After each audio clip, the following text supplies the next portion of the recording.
Bueno, vamos a esperar un par de minutos para iniciar.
Bueno, ahora sí vamos a comenzar. Buenas tardes a todos. Eh, vamos a comenzar la tercera clase del curso. Como ustedes recordarán, en, en la primera clase hablamos en general de las bases legales de la evaluación de la seguridad. Esa clase, quiero decirle, ya está disponible en EVA. Para los que no pudieron verla, pueden entrar a EVA, a la página, y ahí está el link para ver todo el video de la clase. La segunda clase que hicimos la semana pasada, pues hablamos de los análisis primero del proceso de evaluación de seguridad y, y las diferentes etapas que tenía el proceso. Vimos que una de las etapas fundamentales son los análisis de seguridad, y de los análisis de seguridad estuvimos viendo lo relativo al enfoque determinista que tienen que tener los análisis de seguridad mediante las estimaciones de dosis.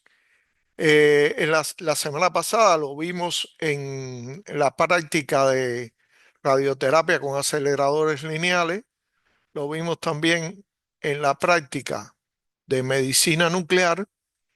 Y bueno, en esta clase vamos a abordar las otras dos prácticas que están incluidas en la herramienta TOXA, y que también, pues por supuesto, tienen modelos para la estimación de la dosis y la estimación de los riesgos.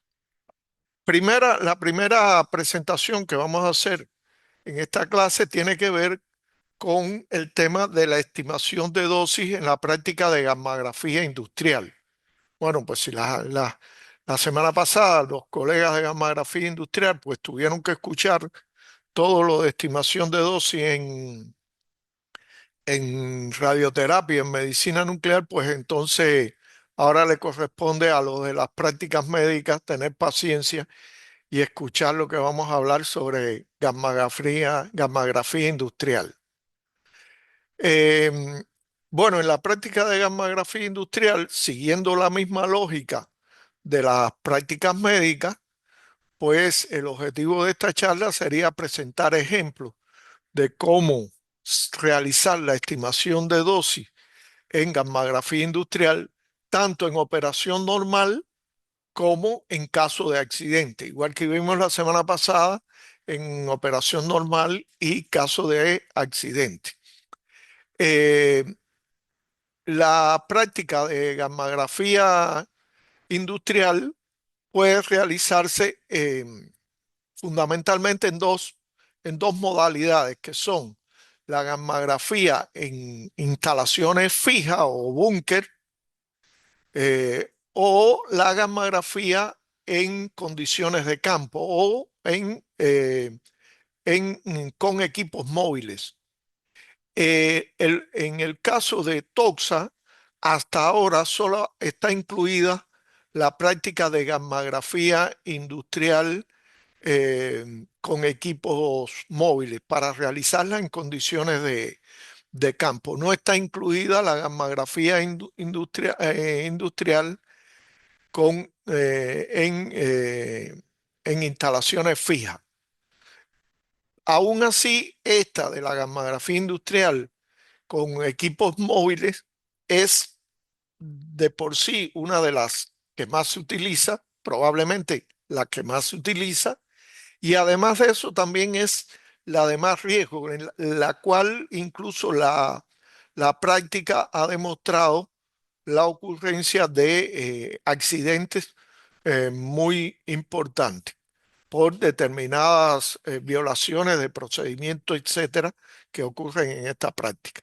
En general, ya que están los colegas de las prácticas médicas, como cultura general, bueno, en esta práctica lo que se utiliza es un equipo eh, gammágrafo, que es un equipo que también se le llama equipo proyector, es el equipo de gammagrafía, es en realidad un contenedor en sí mismo que tiene en su interior un canal para desplazar una fuente que generalmente, bueno, hay varios tipos, pero una de las más utilizadas, creo que según estuve indagando, es la que se utiliza en el país, es con fuentes de iridio 192.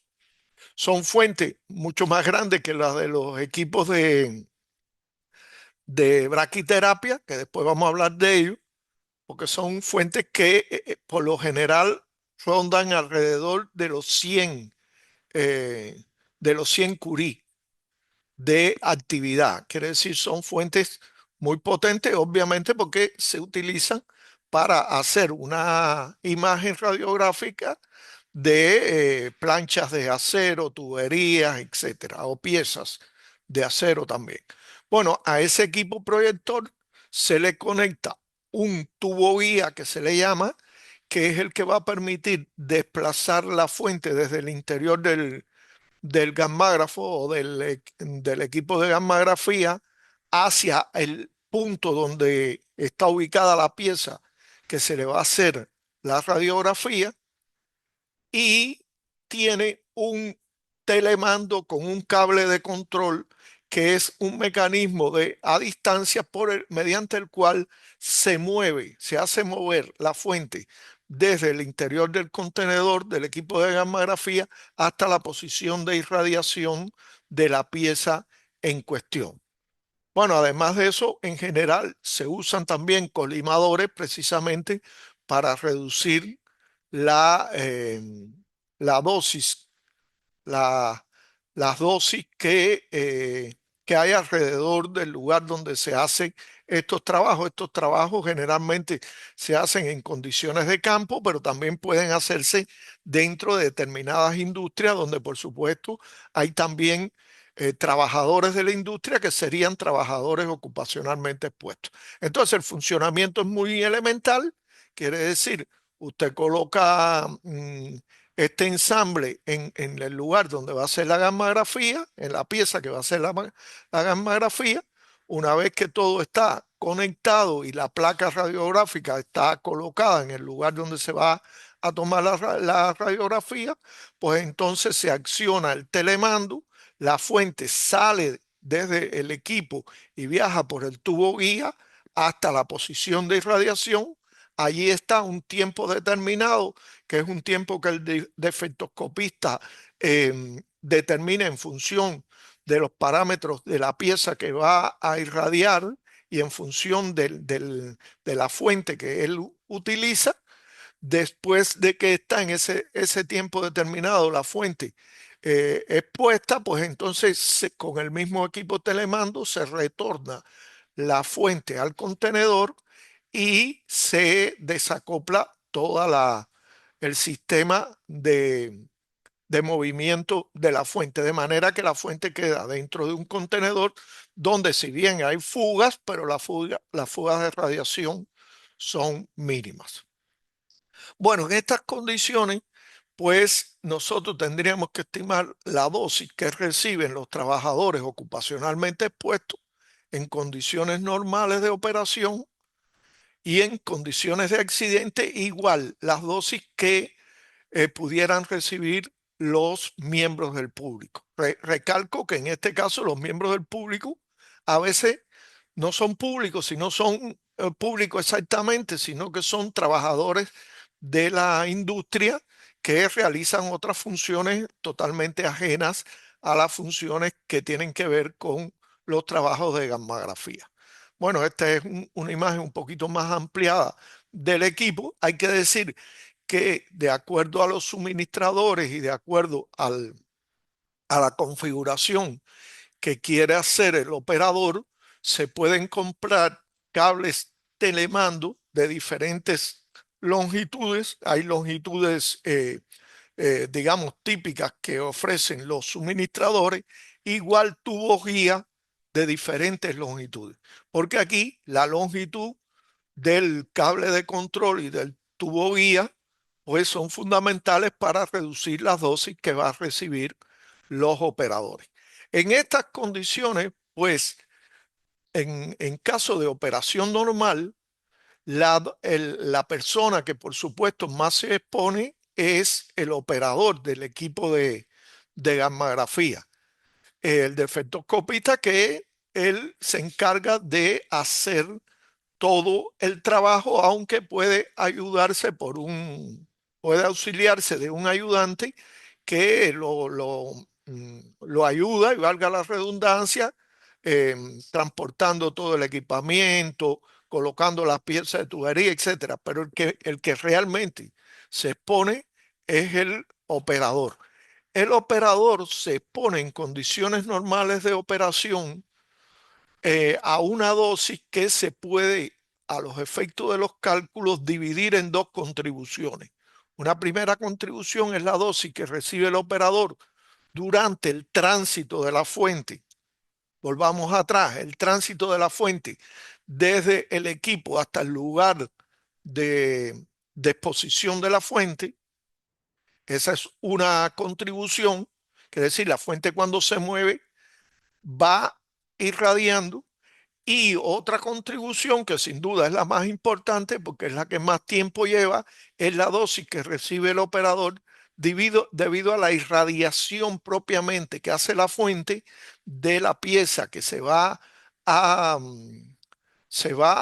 radiografiar, y durante el tiempo que la fuente está fuera del equipo de gammagrafía. De manera que la dosis total que recibe el operador sería la suma de estas dos contribuciones.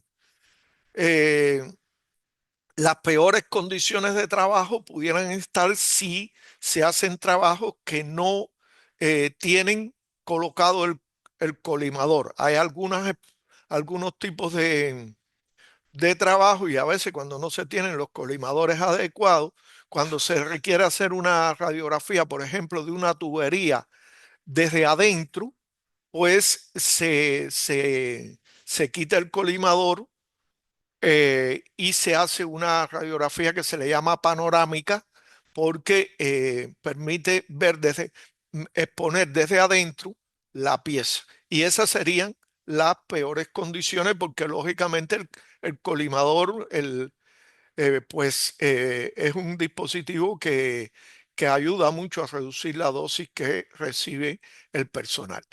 Bueno, ¿cómo calcularíamos la dosis que recibe el operador debido al tiempo en que la fuente está irradiando la pieza? Bueno, para calcular esto podemos suponer que la fuente es una fuente puntual, realmente es una fuente bastante pequeña, y a las distancias a las cuales está el operador, pues la consideración de fuente puntual es muy, muy acertada. Y para una fuente puntual sabemos que la tasa de dosis que puede dar esa fuente es igual a la constante gamma por la actividad entre la distancia al cuadrado. La constante gamma del iridio está en la bibliografía, es esta que se muestra aquí. La actividad de la fuente pues es conocida, y la distancia a la cual se va a ubicar el operador va a ser la suma de la distancia del cable de control más la distancia del tubo guía. Quiere decir, suponiendo que cuando uno arma la configuración lo hace lo más extendido posible, pues la distancia que está un operador aquí en el telemando, pues sería la suma de la distancia del cable de control más la distancia del tubo guía. Bueno, de esta forma, pues se puede estimar la tasa de dosis que recibe el operador a una cierta distancia de la fuente durante la realización de los trabajos cuando la fuente está en irradiación. Ahora, ¿qué sucede aquí? Y por eso lo he coloreado en rojo. La actividad de la fuente varía durante el año. ¿Por qué? Porque estas son una fuente de iridio 192, que como ustedes saben tiene un periodo de semidesintegración de 74 días, creo que son 74 días si no me falla la memoria. Por tanto, la dosis, esta tasa de dosis a que va a estar expuesta el operador dependerá de si la fuente es nueva o si la fuente ya tiene un tiempo determinado de uso. Para sortear esa situación y hacer una aproximación que resulta adecuada para este tipo de estimación de dosis, pues se puede considerar que esta fuente se cambia cada 150 días, aproximadamente cada 5 meses. De manera que cuando viene la fuente nueva, la tasa de dosis va a ser mayor, pero ya después que pasan los 74 días, según pasan los días, esa tasa de dosis va bajando y a los efectos de este cálculo se puede suponer que la actividad de la fuente es siempre constante y es aproximadamente la mitad de la actividad inicial que tiene la fuente. Como se cambia cada 150 días, se cambiaría 2 veces al año.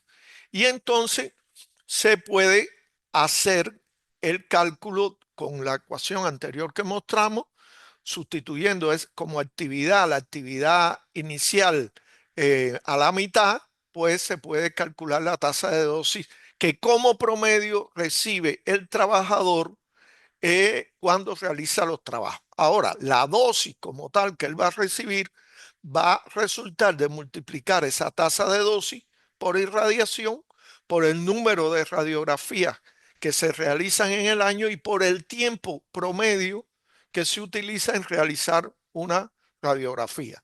Quiere decir, aquí se usan siempre valores promedio y da una aproximación bastante adecuada. Quiere decir, mediante estos formulismos muy sencillos, pues se puede calcular la dosis que recibe por irradiación durante el año el trabajador. Igualmente, se puede también calcular con la suposición de fuente puntual la dosis que recibe el trabajador durante el tránsito de la fuente desde el equipo hasta el lugar de irradiación, que es la llamada dosis durante el tránsito de la fuente.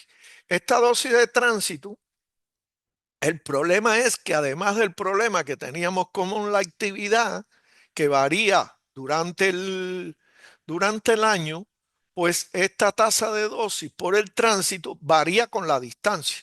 Y como la fuente se está moviendo, por supuesto, si cuando la fuente se mueve hacia la posición de irradiación, en la dirección de la posición de irradiación, la tasa de dosis disminuye porque aumenta la distancia.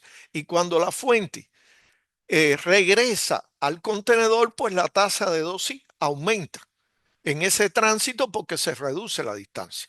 Entonces, una suposición que también es adecuada es suponer que la fuente está siempre fija para que este valor de D no sea variable en la mitad de la distancia del tubo guía que se utiliza para la realización de los trabajos. Quiere decir, volvamos atrás, a la figura de atrás, estaríamos suponiendo que la fuente está en una posición intermedia aquí del tubo guía, con lo cual la distancia a la cual se calcula sería la distancia del cable de control más la mitad de la distancia del tubo guía. Con esa suposición, pues entonces se puede sustituir aquí la distancia y considerando también la suposición que hicimos sobre la actividad de la fuente, se puede determinar la tasa de dosis por el tránsito de la fuente. Y teniendo en cuenta la tasa de ese valor, entonces se puede calcular la dosis por tránsito multiplicando esa tasa de dosis por el número de radiografías que se hacen al año por el tiempo de tránsito. El tiempo de tránsito de la fuente desde el contenedor hasta el punto de irradiación. Ese tiempo de tránsito normalmente se toma que la fuente, para calcularlo, que la fuente se mueve a una velocidad manualmente de 1 metro por segundo. De manera que ese tiempo de tránsito sería 2 por la distancia del tubo guía entre 1 metro por segundo. ¿Y por qué 2? Bueno, porque el tiempo de tránsito es el tiempo de ida y el tiempo de retorno de la fuente. Por eso se pone 2. Y bueno, de esa forma entonces se puede estimar la dosis por tránsito.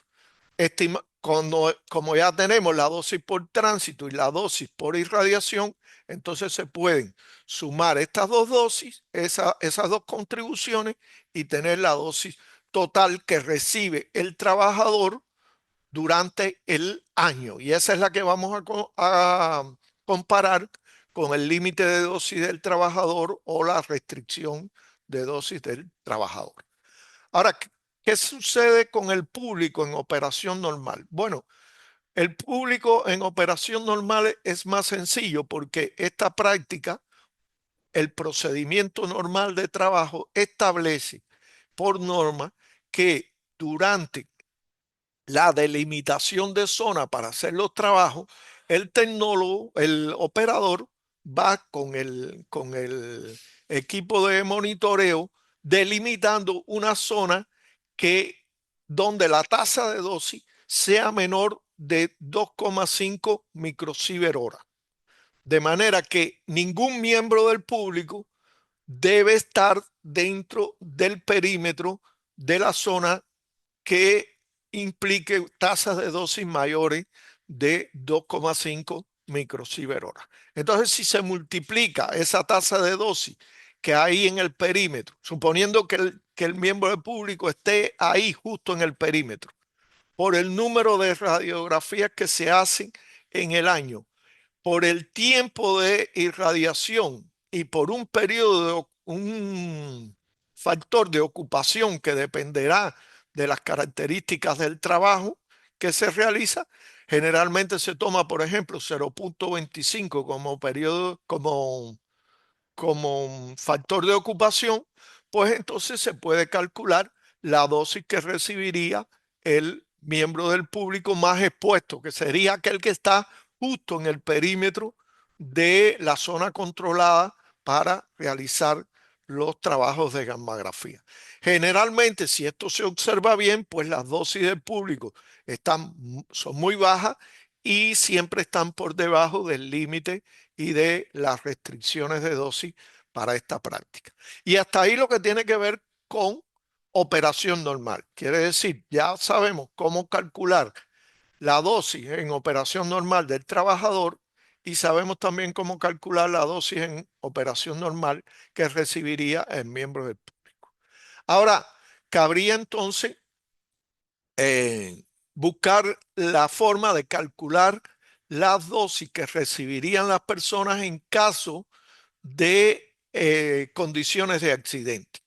Aquí en esta práctica se ha demostrado que ocurre un sinnúmero de escenarios de condiciones de accidente. Típicamente puede ser el atascamiento de la fuente de gammagrafía cuando la fuente se encuentra expuesta, Eso ocurre por suciedades que ocurren en los tubos guía y en el cable de control o por desperfectos mecánicos. La pérdida de la fuente de gammagrafía durante la transportación del equipo, eso ha ocurrido también con consecuencias muy graves, por cierto, y hay accidentes que lo demuestran. La entrada inadvertida de un trabajador o miembro del público a la zona cercana alrededor de donde está el equipo de gammagrafía cuando se está realizando los trabajos de gammagrafía. Eso también ha ocurrido porque es eh, parte de las violaciones de procedimiento que a veces suelen ocurrir.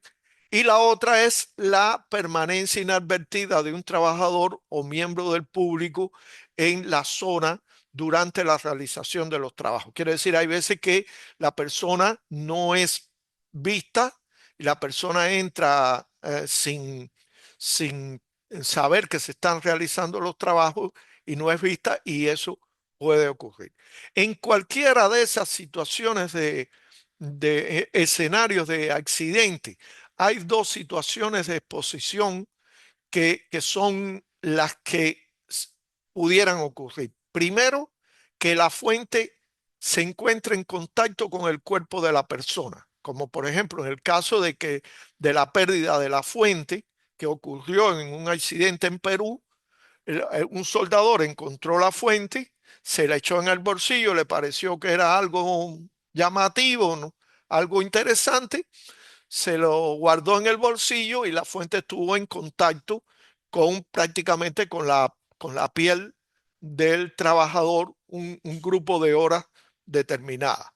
Y la otra situación de exposición que puede ocurrir, que es la más común, es que la fuente esté a una cierta distancia de la persona durante un tiempo determinado, como es en todos estos casos cuando hay atascamiento de la fuente.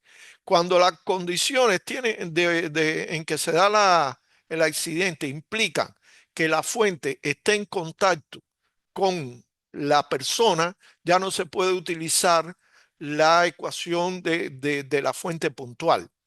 Entonces aquí es conveniente remitirse a esta ecuación que está en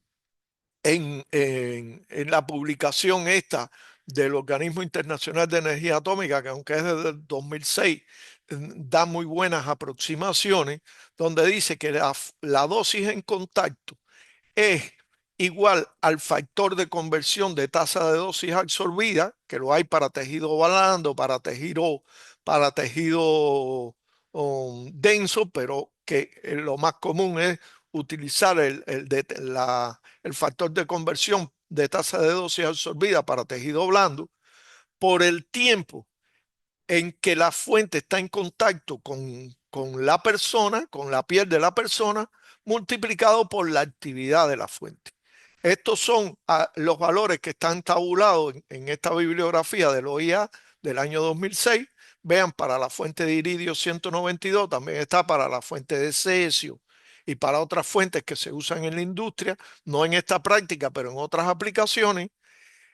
Y bueno, pues simplemente sustituyendo aquí o conociendo la actividad de la fuente, que tenemos que conservadoramente asumir que es cuando la fuente está nueva, porque el accidente puede ocurrir en cualquier momento, pero lo más peligroso que ocurra es cuando la fuente está recién cargada, pues entonces podemos obtener la dosis por contacto que recibiría la persona, que son dosis extremadamente altas.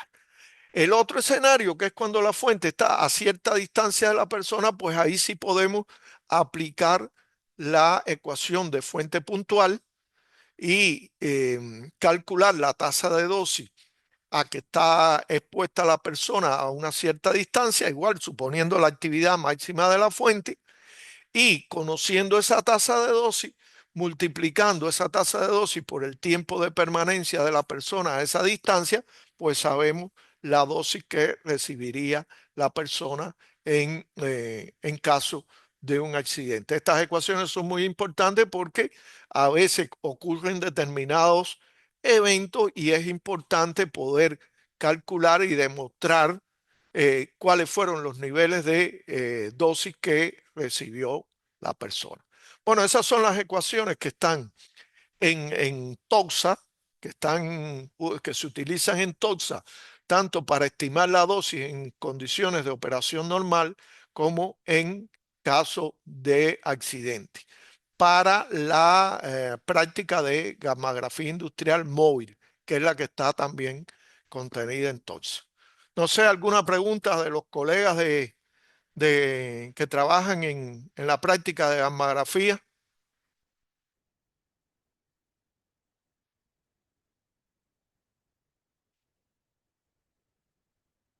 ¿No hay ninguna pregunta?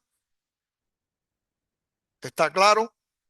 Bien, entonces vamos a dejar de compartir esta presentación y vamos a pasar a la siguiente, que tiene que ver con la estimación de dosis para el caso de la práctica de braquiterapia de alta tasa de dosis.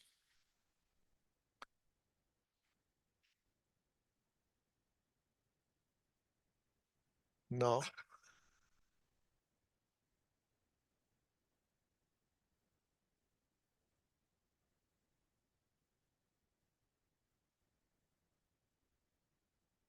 ¿Se ve ahí la presentación?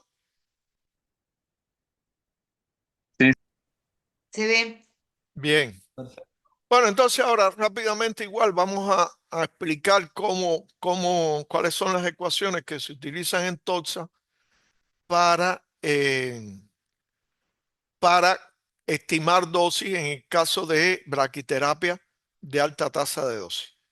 Como todos sabemos, bueno, aquí vamos a ver la metodología y vamos a ver ejemplos de cómo estimarlo para trabajadores, para público y en caso también de accidentes.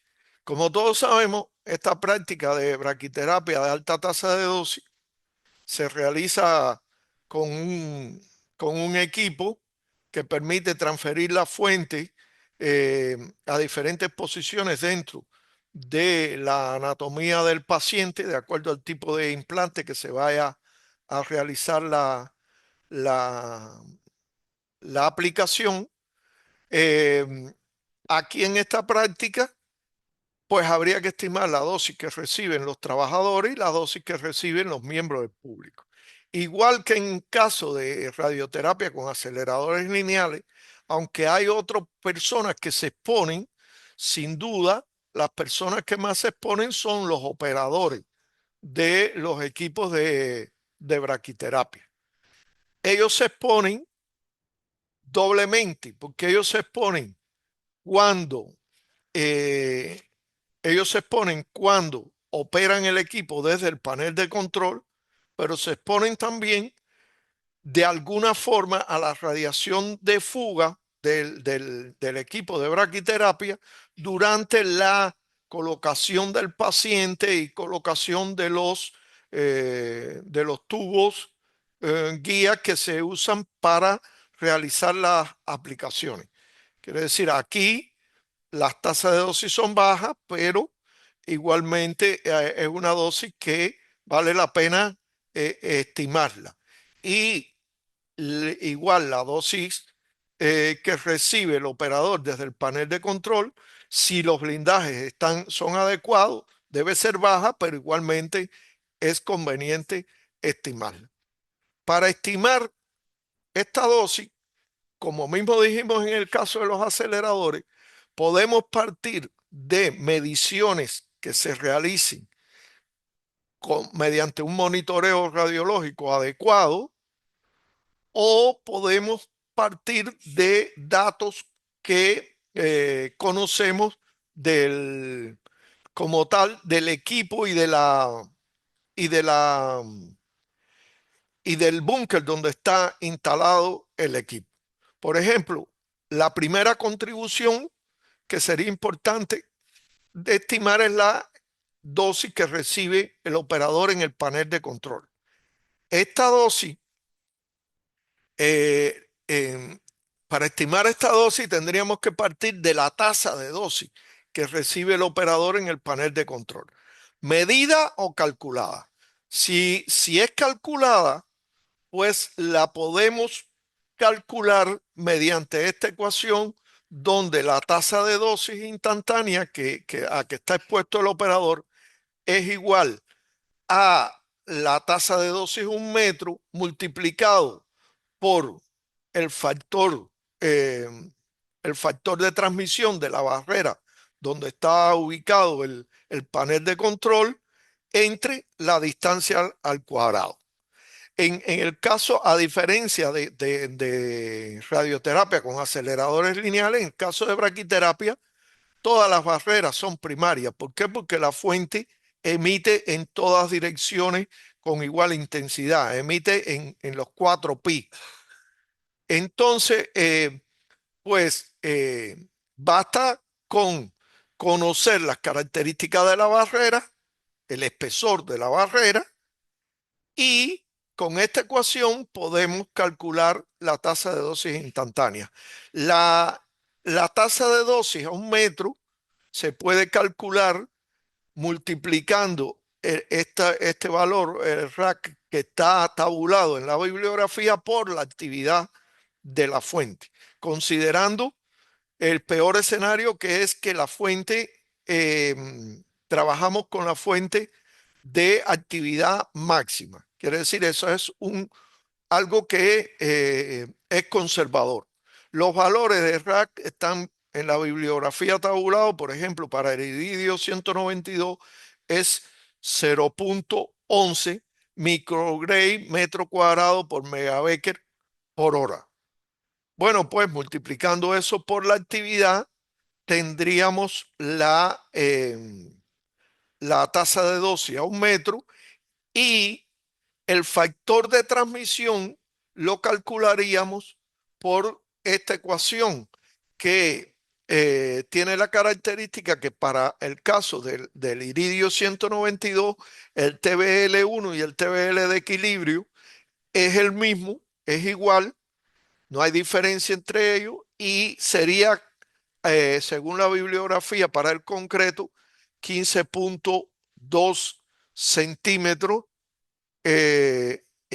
para el caso del iridio, y para el caso del cobalto 21,8. Sustituyendo el espesor de la barrera aquí y el valor de TBL1 y TBL de equilibrio igual, pues obtenemos el factor de transmisión de la barrera, que sustituyéndolo en esta ecuación anterior nos permitiría obtener la tasa de dosis a la que está expuesto el operador.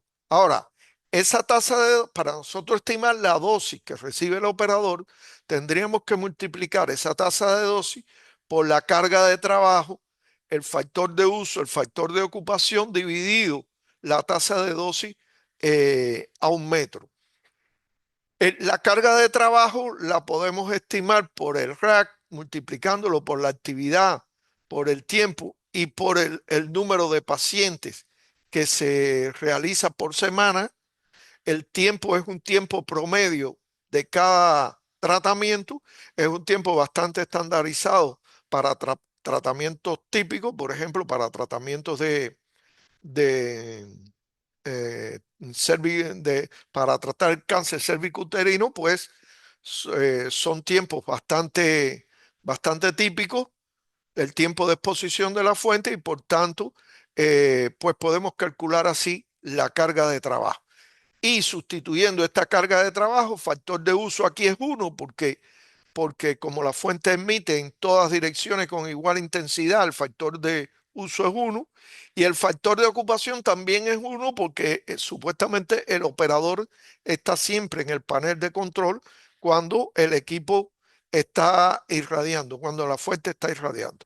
Entonces así calculamos la tasa de dosis promediada semanal, y multiplicando esa tasa de dosis promediada semanal por 50 semanas al año, pues tenemos la tasa de dosis anual, la tasa de dosis anual que recibe en el panel de control.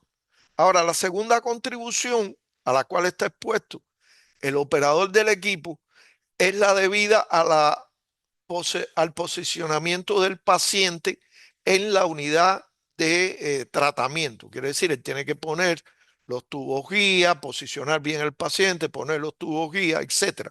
Durante ese tiempo, el trabajador está expuesto a la radiación de fuga que del cabezal del equipo de braquiterapia. Esa radiación de fuga, según la norma IEC 60601 raya 217, que es la que aplica a braquiterapia, no debe ser mayor de 0,01 miligray por hora. Quiere decir, haciendo la aproximación de un miligray, un milisievert, quiere decir que la fuga del cabezal como máximo por norma, supongamos que la máxima de la norma es de 0,01 milisievert por hora. Esa sería la fuga del cabezal. Después tendríamos que considerar el número de pacientes por día que posiciona cada tecnólogo, dependiendo de la cantidad de procedimientos que se hagan diariamente. Después habría que multiplicar eso por el tiempo de posicionamiento del paciente y de colocación de los tubos guías, etcétera. Y tendríamos que multiplicar eso por 50 días a la semana, por 5 días a la semana y por 50 semanas al año. Quiere decir, haciendo esa multiplicación, pues tendríamos la dosis total anual que recibe el trabajador debido al posicionamiento de los pacientes durante los trabajos de braquiterapia de alta tasa de dosis. Y bueno, la dosis total anual que recibiría el trabajador en operación normal sería la suma de las dos contribuciones, lo que recibe desde el panel de control y lo que recibe durante el posicionamiento del paciente. Así sería para el caso del trabajador. Para el caso del público, pues sin duda habría que buscar cuál es el miembro del público que más se expone, dependiendo de las áreas colindantes que puedan existir al búnker de braquiterapia. Ojo, prestar atención que muchas veces el miembro del público que más se expone es un trabajador de una oficina que está, por ejemplo, contigua al equipo de braquiterapia. Entonces, eso hay que considerarlo a la hora de estimar la dosis que recibe el miembro del público. Las ecuaciones para estimar la dosis serían las mismas. Lo único que, por supuesto, habría que la distancia, seleccionarla adecuadamente.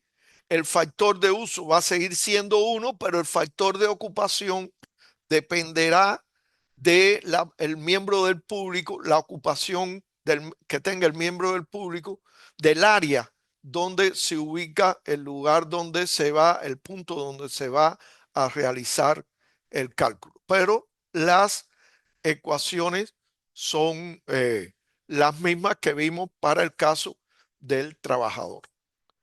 Bueno, y la última parte sería estimar las dosis en caso de accidentes en braquiterapia. Aquí en braquiterapia, los accidentes pueden ser, ya sabemos, muy variados. Algunos tienen que ver con el atascamiento inadvertido de la fuente durante el tratamiento del paciente, quiere decir, la fuente se queda atascada o en el tubo guía o incluso dentro del mismo aplicador, dentro del paciente, ese pudiera ser un escenario. El desenganche de la fuente del cable de accionamiento, eso aunque ya es bastante improbable, pues fue un accidente que ocurrió al principio de los equipos de alta tasa de dosis y que provocó la muerte de un paciente porque la fuente se quedó dentro del paciente, es decir, se rompió la soldadura de unión del cable impulsor con la fuente. Otra puede ser la pérdida de la fuente durante su almacenamiento o transportación.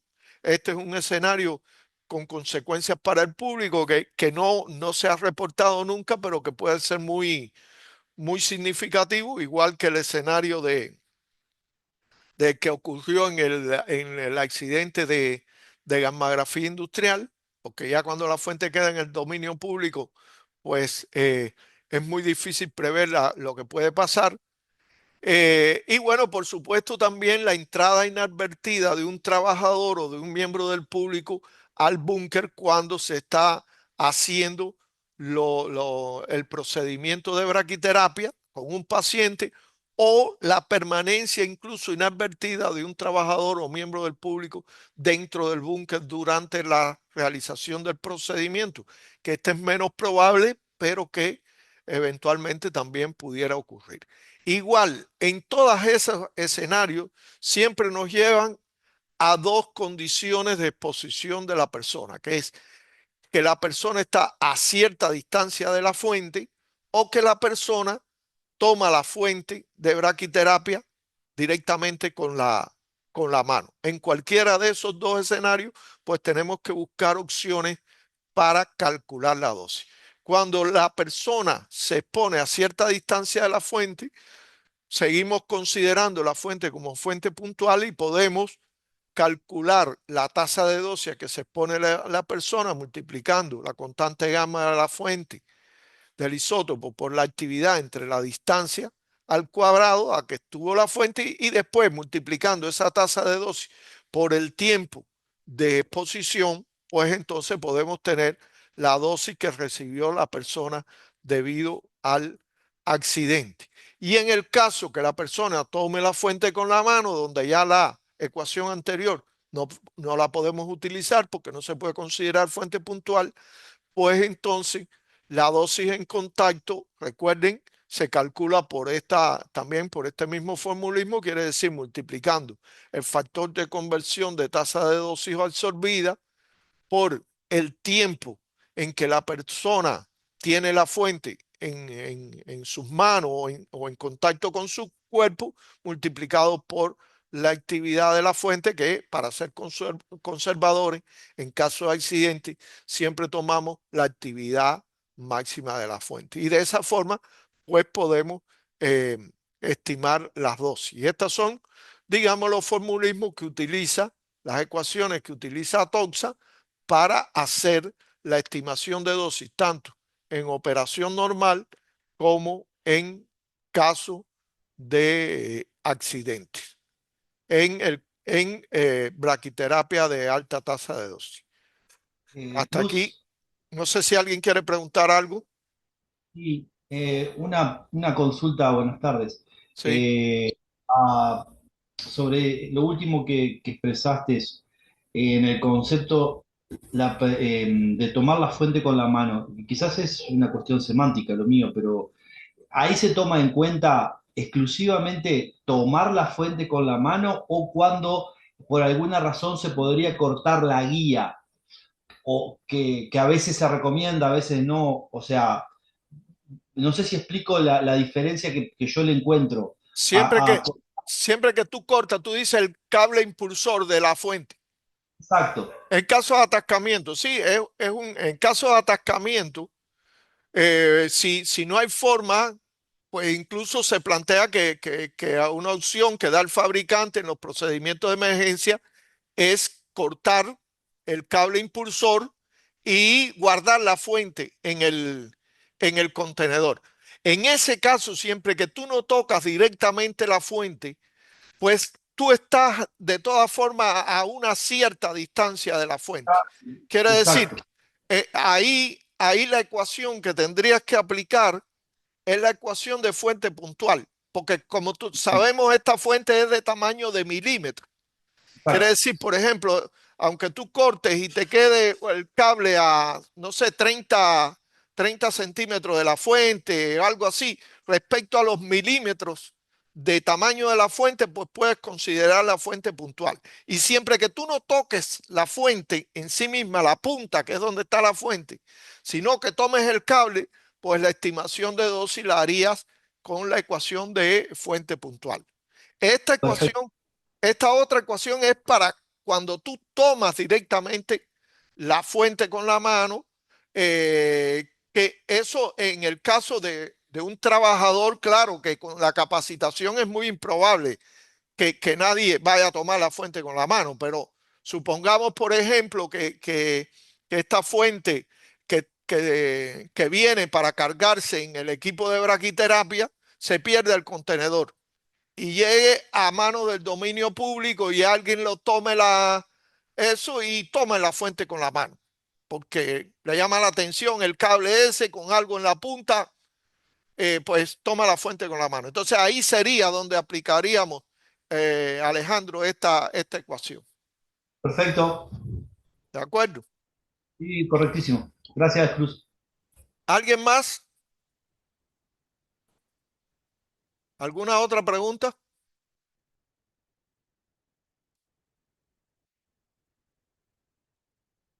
Bueno, si no hay pregunta, voy a dejar de compartir.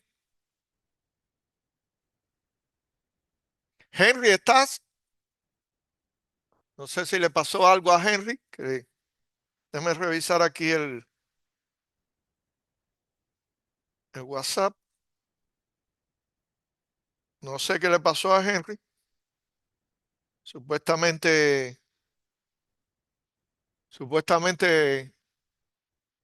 a él le correspondía esta última parte, pero no pasa nada.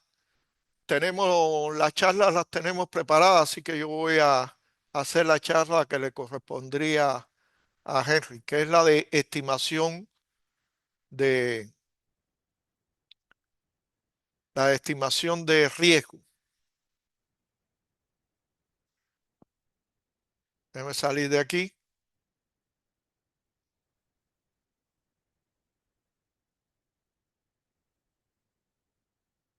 Discúlpenme un momento.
¿Se ve?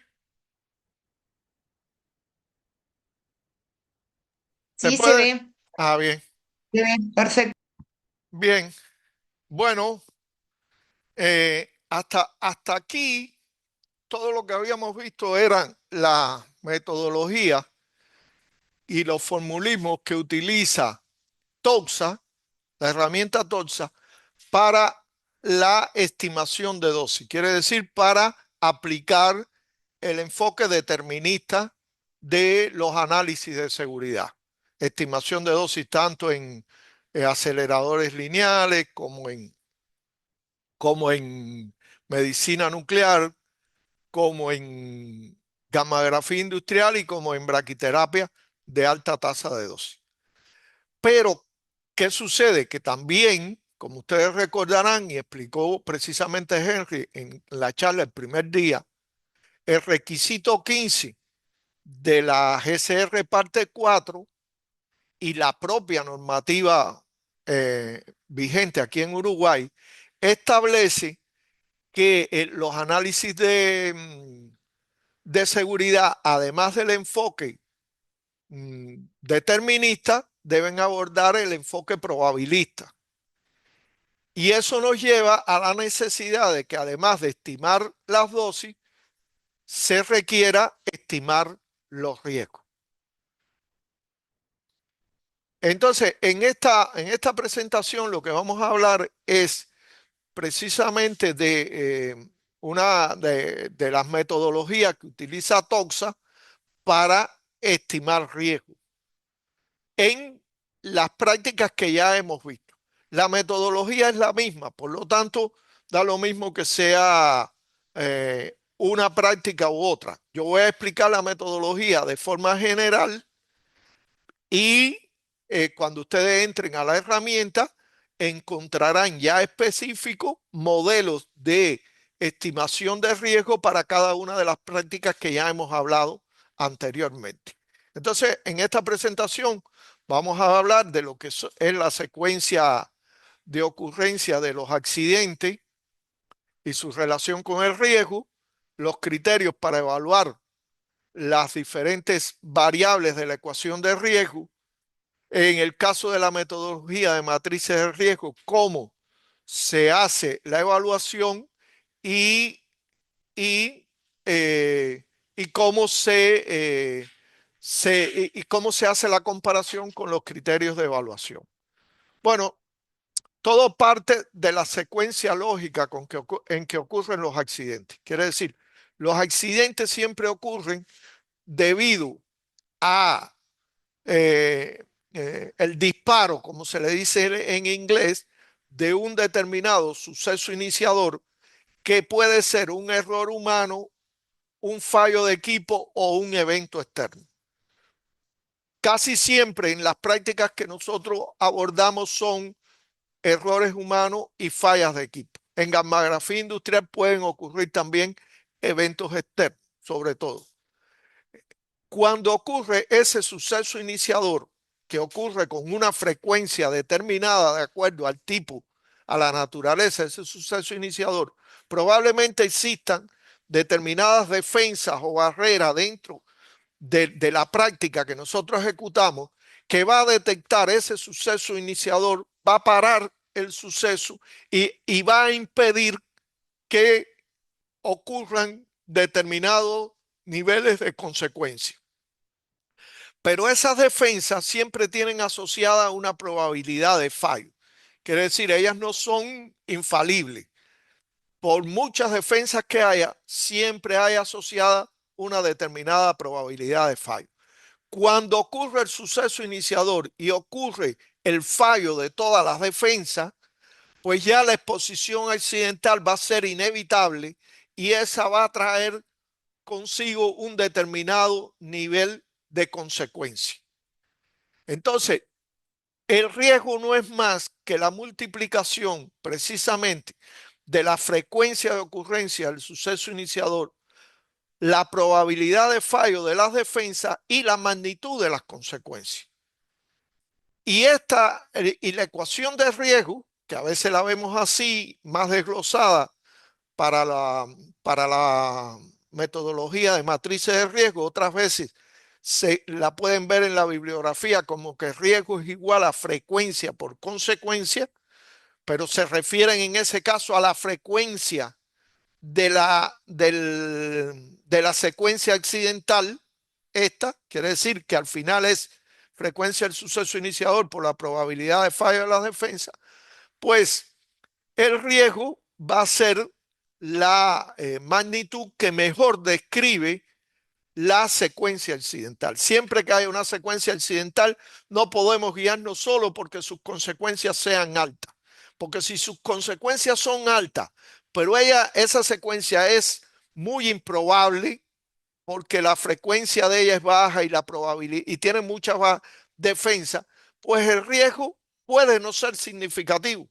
Entonces, no hay ninguna de estas variables que sola por sí sola sea indicador de caracterice bien la secuencia accidental. La única que la caracteriza bien es el riesgo. Entonces, todas las metodologías al final que se usan para la estimación de riesgo se basan en esta secuencia lógica de los accidentes.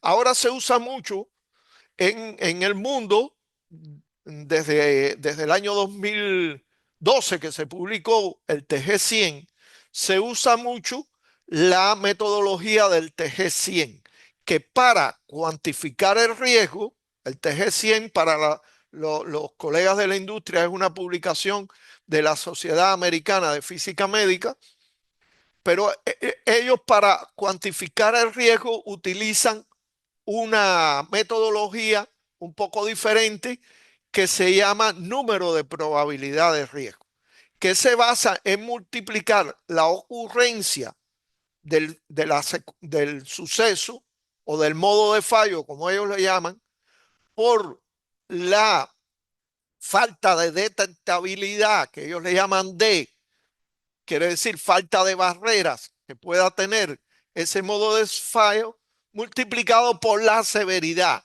que al final es el homólogo de las consecuencias. Quiere decir, esto es expresado de otra forma en el TG100, pero es lo mismo la metodología de matrices de riesgo que la metodología del TG100. TOXA tiene incluidas las dos metodologías, pero la metodología de matrices de riesgo la tiene directamente incluida. La metodología de FMA, usted tiene que solicitar para que el TOXA le haga una instalación de un software secundario en su computadora para obtener el riesgo. Pero en definitiva, cualquiera de las dos metodologías son adecuadas. La metodología de matrices de riesgo, que es la que vamos a ver más en detalle, pues se caracteriza por subdividir cada una de estas variables de la ecuación de riesgo en 5 niveles, tomar 4 de esos 5 niveles y hacer todas las combinaciones lógicas posibles de estas variables. Para las consecuencias se es más conservador y se toman los niveles más conservadores. Vean, desde consecuencias, las consecuencias van desde muy alta hasta baja, mientras que la frecuencia y la probabilidad van desde alta a muy baja. Bueno, pues con algunas reglas básicas lógicas de combinación de variables, lo que se toman es esto y se genera una matriz de 64 combinaciones, que es lo que se le llama matriz de riesgo. Y esa matriz de riesgo nos va a dar entonces 4 también niveles de riesgos resultantes. Riesgo muy alto, riesgo medio y riesgo bajo. Usted entra a la matriz con la evaluación de las variables independientes de la ecuación de riesgo, que es decir, frecuencia, probabilidad y consecuencia. Y por ejemplo, si usted entra con frecuencia media, probabilidad baja y consecuencia muy alta, pues la matriz le dice que el riesgo es alto. Y así en cada uno de los sucesos iniciadores que se vayan a evaluar. Claro que para que la metodología sea trazable y se aplique adecuadamente, hay que poner determinados criterios para evaluar cada una de las variables de la ecuación de riesgo. Frecuencia, que puede ser por errores humanos o por falla de equipos. Estas son las ecuaciones que están en la bibliografía. Y al final, ¿qué nos dice la metodología? Bueno, que la frecuencia es alta si el evento iniciador ocurre más de 50 veces por año. Es media si el evento iniciador ocurre entre 1 y 50 sucesos por año. Es baja si ocurre menos de un suceso por año y es muy baja si ni siquiera tenemos datos de que haya ocurrido nunca. 5 sucesos en 100 años, pues no tenemos ni datos de que eso pueda ocurrir. Entonces esa es la forma en que se puede clasificar según la metodología la frecuencia. Para las consecuencias hay dos escalas, una para paciente y una para trabajadores, porque lógicamente los niveles de dosis que reciben los pacientes y los que reciben los trabajadores son diferentes. Para los pacientes las consecuencias son muy altas si, la magnitud del error en la dosis es superior al 25% y implica muerte y daños limitantes a varios pacientes, alta si ocurre muerte o daño limitante a un paciente, media si no se pone en riesgo la vida del paciente, pero son desviaciones que afectan, digamos, la calidad del tratamiento, y baja si lo que ocurre es un fallo de las defensas. Esos son los criterios para clasificar las consecuencias en el caso de los pacientes. Y en el caso de trabajadores y públicos, que este sí aplica, esta escala sí aplica, lo mismo a gammagrafía que a, que a las prácticas médicas, pues las consecuencias muy altas son todo tipo de evento catastrófico que pudiera causar efectos deterministas severos en los trabajadores o el público, muerte o daño limitante. Las consecuencias son altas si se provocan efectos deterministas, pero no representan un peligro para la vida del trabajador. Por ejemplo, no sé, un enrojecimiento de la piel, una quemadura. Esos son efectos deterministas, pero no afectan, no ponen en riesgo la vida del trabajador. Medias si son las consecuencias que se derivan de dosis anómalas que pueda recibir el trabajador, que decir que no son dosis que superan los efectos de las dosis umbrales de efectos deterministas, pero sí son dosis que generalmente están por encima de los límites de dosis y de las restricciones de dosis. Esas serían consecuencias medias. Y baja igual si lo que ocurre es un fallo de las defensas. Y bueno, ya tenemos las dos primeras variables con criterio. Para la variable de probabilidad de fallo de las barreras, pues la metodología es la variable que mejor puede determinar. ¿Por qué? Porque en primer lugar la determina en función del número de barreras, y en segundo lugar la determina en función de la robustez de la barrera. En función del número de barreras, que es lo primero que se hace, es considerando que todas las barreras tienen igual robustez. Entonces, la probabilidad del fallo, como todas estas probabilidades son menores que la unidad, la probabilidad de fallo es menor mientras mayor sea el número de barreras. Y entonces, si la, si no existe ninguna barrera, pues la probabilidad es alta. No hay quien pare la secuencia accidental. Si existen una o dos barreras, pues ya la probabilidad de fallo de ese conjunto de barreras es media.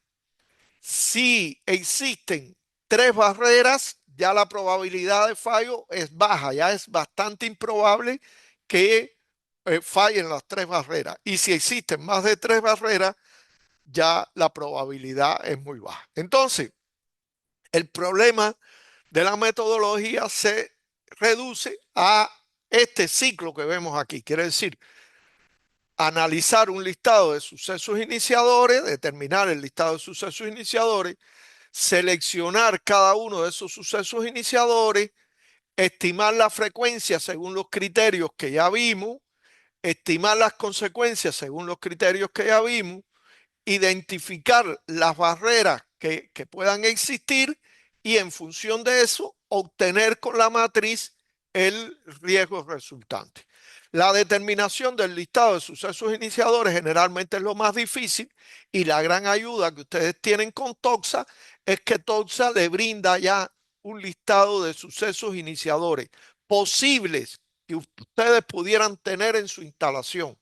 Ustedes pueden a evaluar ese suceso porque aplica a su instalación, o pueden rechazar el suceso y decir que no lo evalúan porque no aplica a su instalación. Por ejemplo, no sé, en un acelerador lineal hay sucesos relacionados con eh, errores en el uso de los electrones. Pero si la máquina de usted no tiene electrones, porque es un acelerador que nada más que tiene fotones, pues entonces ese suceso usted no lo evalúa. Y usted puede de esa forma adaptar ese listado genérico de sucesos que está en TOXA a un listado específico de la instalación que ustedes tienen. Lo importante es que el listado tiene que cubrir todas las etapas del proceso. Si es en radioterapia, estas son las etapas del proceso. Pero si es en gammagrafía industrial, el listado tiene que cubrir desde el pedido de la fuente, la importación de la fuente y transportación de ella, la instalación de la fuente en el equipo, el almacenaje de la fuente, el uso de la fuente en campo y la transportación o almacenamiento temporal de la fuente.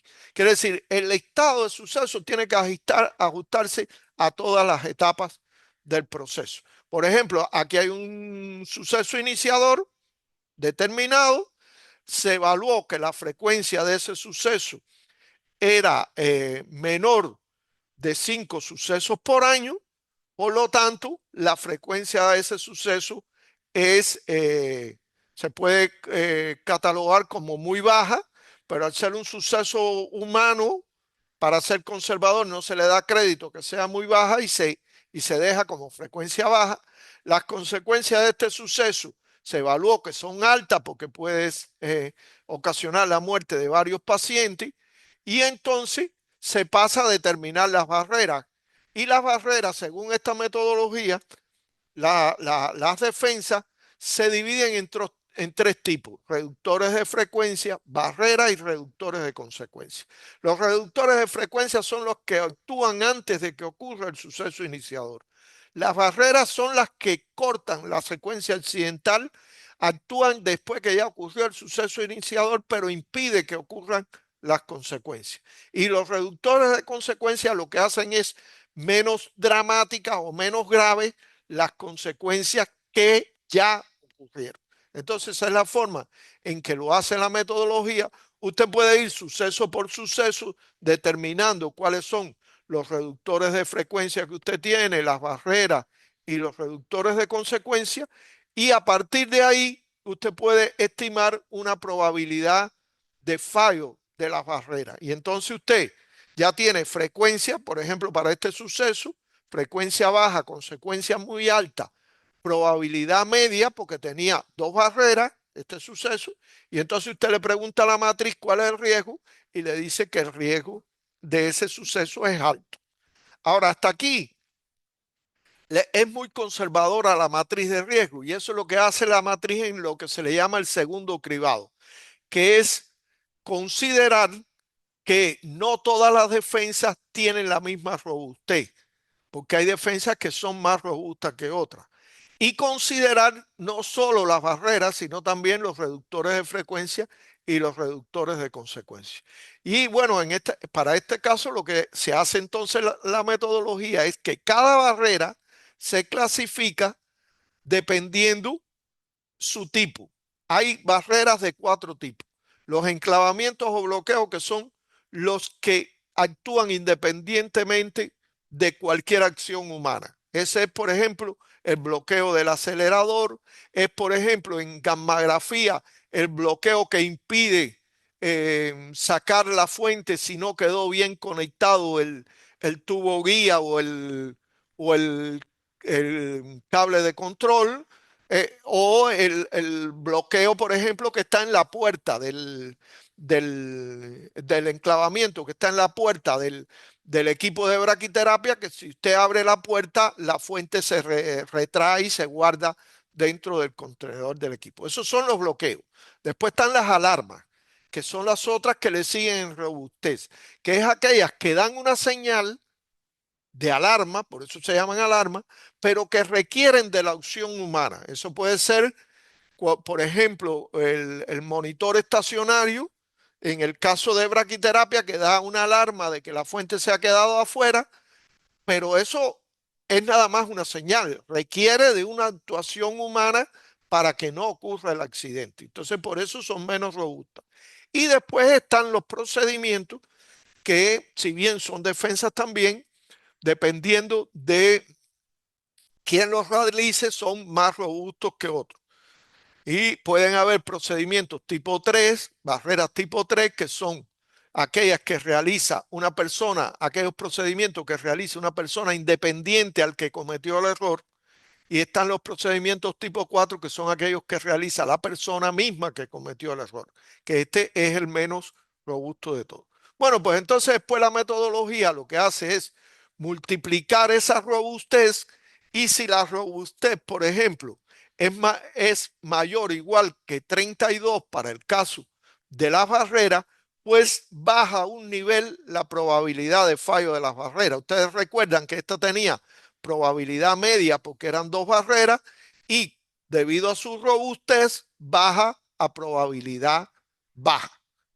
Y entonces al final igual se hace con los reductores de frecuencia que tienen criterio igual para compararlo, y con los reductores de consecuencia.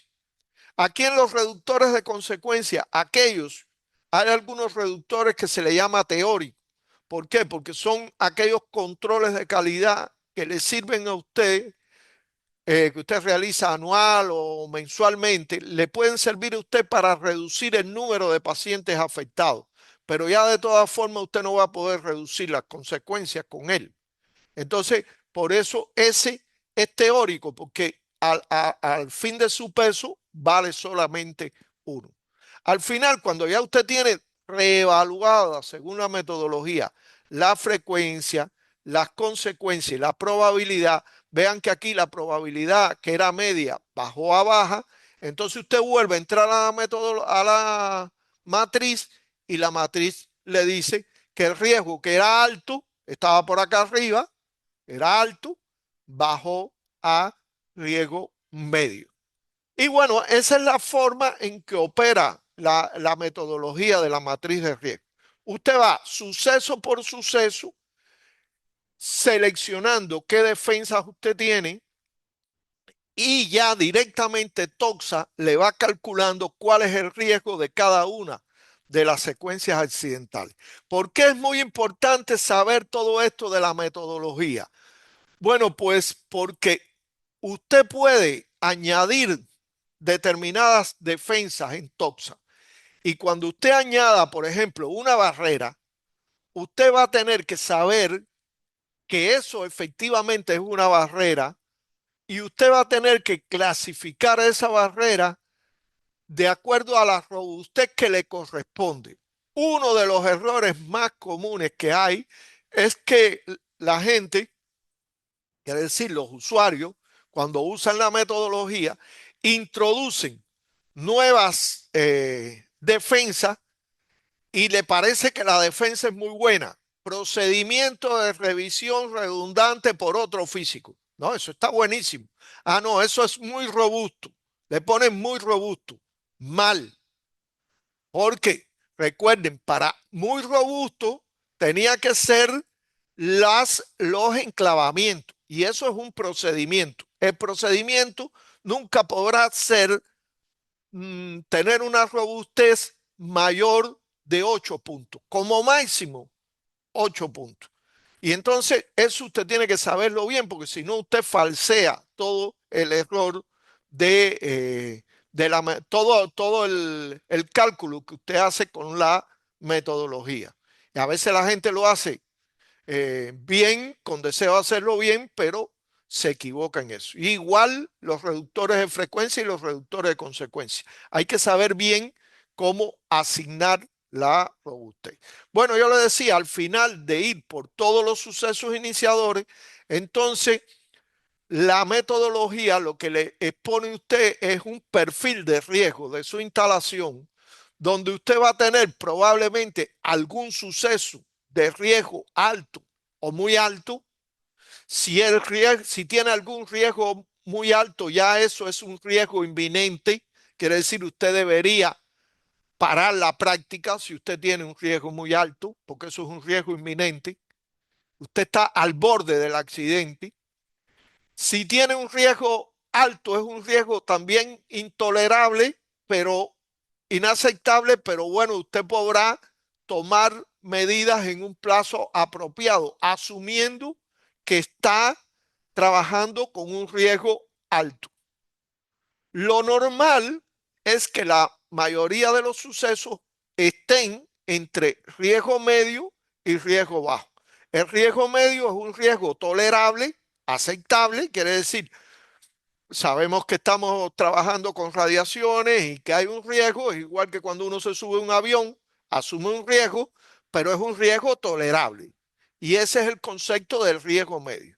Y el riesgo bajo es el que siempre quisiéramos, que es el riesgo ampliamente aceptado.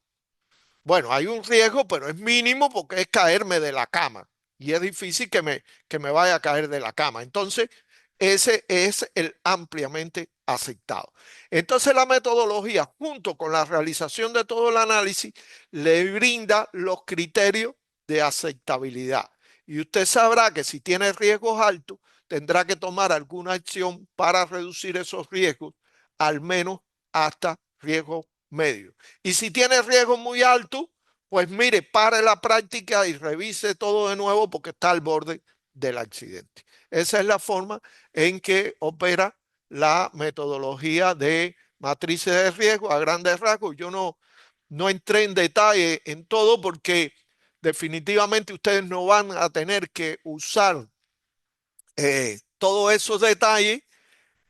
Tienen TOXA, TOXA ya tiene el listado de sucesos iniciadores, ya tiene las posibles defensas, reductores de frecuencia, barreras y reductores de consecuencia. Y ustedes lo que deben hacer es seleccionar cuáles de esas defensas ustedes tienen. Y si tuvieran otras adicionales, pues adicionar esas otras que no están contenidas en TOSA. Y al final, ya la herramienta le brinda entonces todo el análisis de riesgo de su instalación. ¿Alguna pregunta?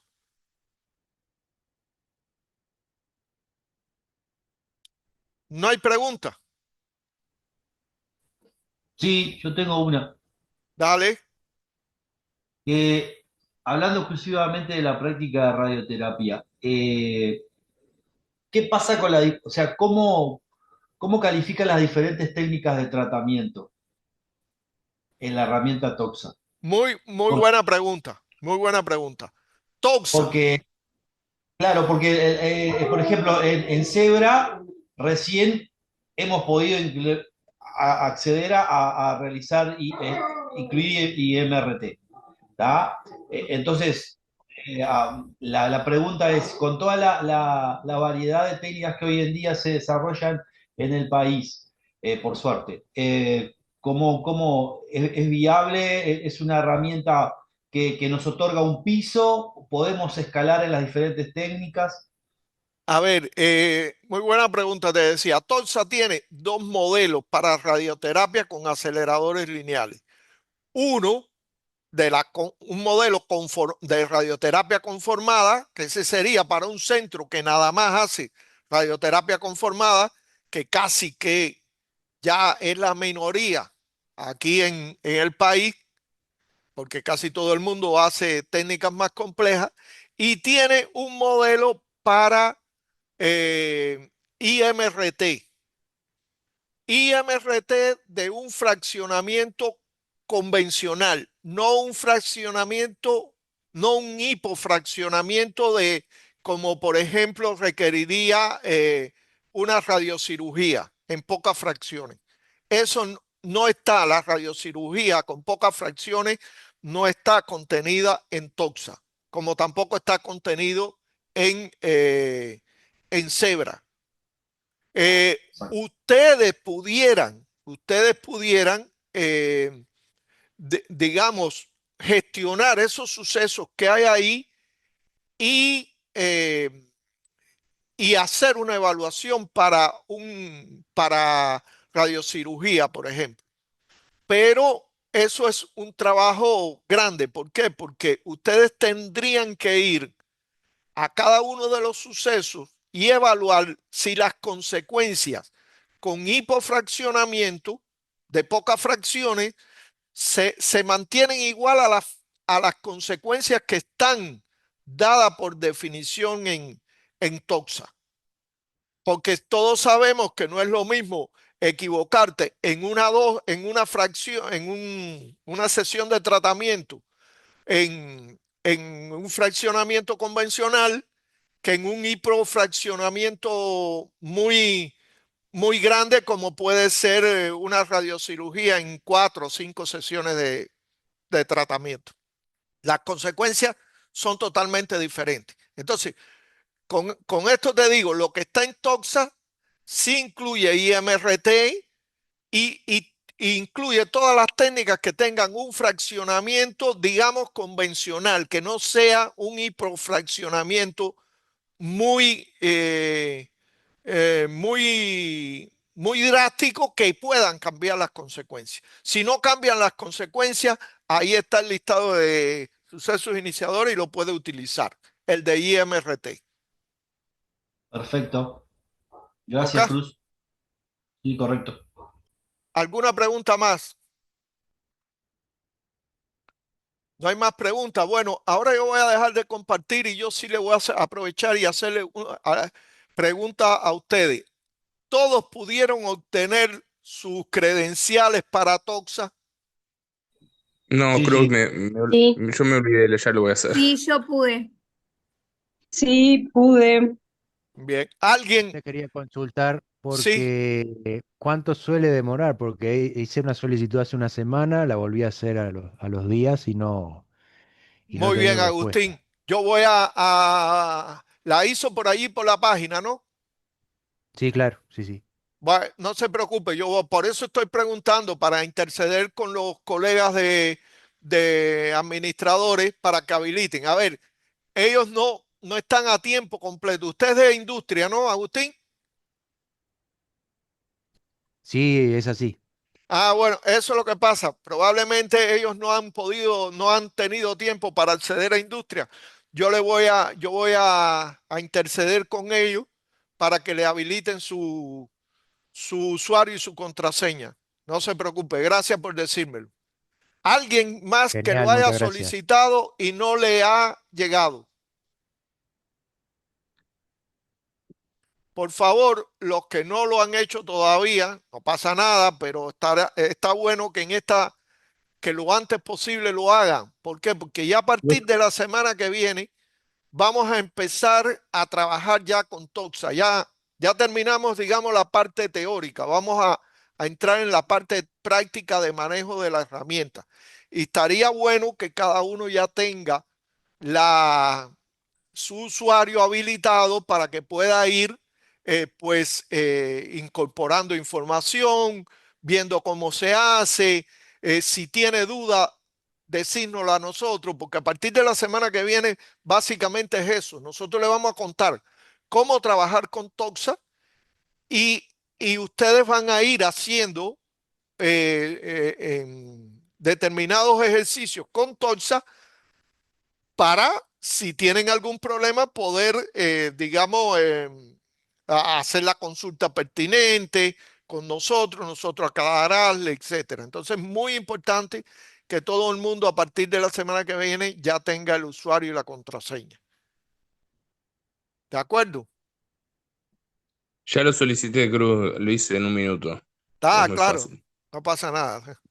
Muy bien, Agustín, y yo me voy a ocupar de ustedes, los de la industria, que seguramente los otros colegas están en la misma situación que usted. Muchas gracias. Muy bien. Bueno, si no hay ninguna otra pregunta, entonces, ya está la primera, le dije, ya está la primera charla y, y ya espero que la segunda clase esté mañana o pasado, ya esté lista para colocarla también en EVA, para que puedan irla viendo. Esta va a demorar, siempre tiene un delay como de una semana o algo así, porque dependemos de los colegas de allá de Facultad de Ciencia que manejan el sistema, la página web y YouTube y todo eso de Facultad de Ciencia. pero todo se va a ir colocando allí. ¿De acuerdo? Bárbaro. Perfecto. Bueno, muchísimas gracias a todos. Abríguense bien Sí. y hasta el próximo martes. Gracias, Cruz. Doménico. No, Saludos a todos. Bárbaro, chao, chao. gracias. Chao. Chao, chao. Muchas gracias. Gracias. Hasta luego.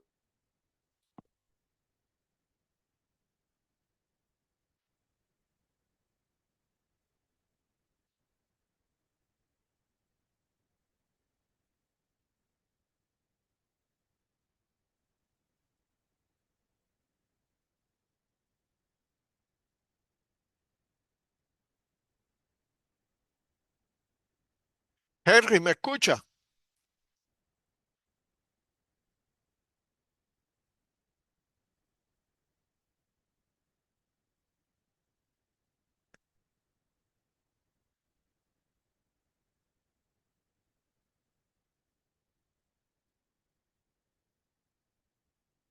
Henry, ¿me escucha?